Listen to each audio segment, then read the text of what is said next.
Amis spectateurs, cette rubrique sera résolument LGBTQIA+, avec une de ses représentantes, l'humoriste Marine Bausson. LGBT, on connaît. Le Q, c'est en anglais celui de queer, comme bizarre. Le I, je ne sais plus. Le A, ça doit être pour alien, comme dans le film. Ne pas oublier le plus, qui permet de n'oublier personne. Mais revenons à Marine Bausson, militante de la cause LGBT. Jusqu'à peu de temps, j'ignorais son existence, jusqu'à ce qu'un ami me signale le succès, le vrai succès, de cette nouvelle humoriste qui a fait de la cause lesbienne son porte-étendard. Née en 1986 à Saint-Brieuc, elle découvre le théâtre lors d'un stage de 3e. Bac littéraire, Conservatoire de Rennes. Sa carrière démarre vraiment en 2009 quand elle joue la pièce « La lesbienne invisible » d'Océan Getty, ou Getty, je ne sais pas comment on dit, ancienne homosexuelle devenue homme trans.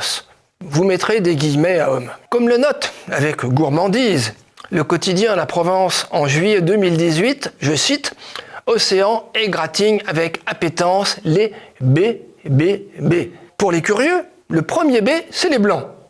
Qu'il est de bon ton de moquer. Passons rapidement sur la carrière de la Bausson. Être lesbienne militante ouvre bien des portes avec ou sans talent.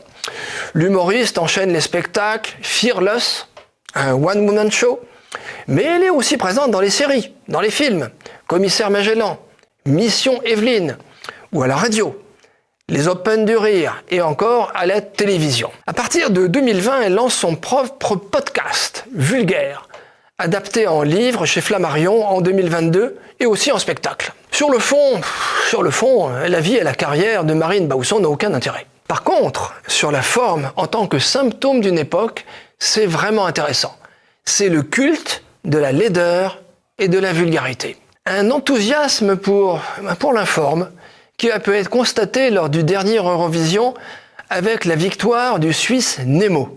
Une espèce de quoi? Une espèce de machin. Je ne trouve pas d'autre mot.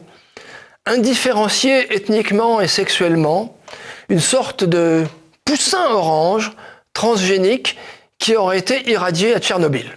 Reprenons une excellente analyse de cette mode avec Mathieu Boccoté dans Le Figaro du 18 mai 2024, parlant entre autres du phénomène non-binaire Nemo, mais applicable à la Bausson.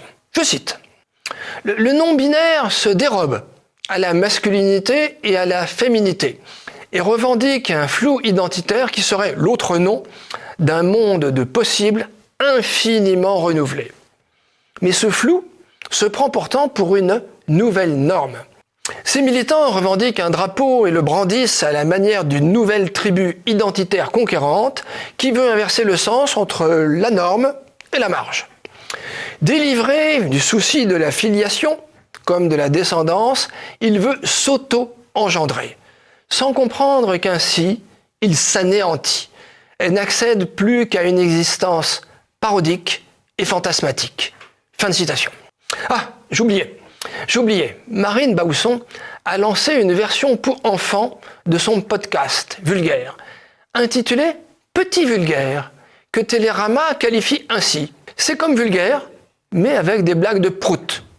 Tout est dit.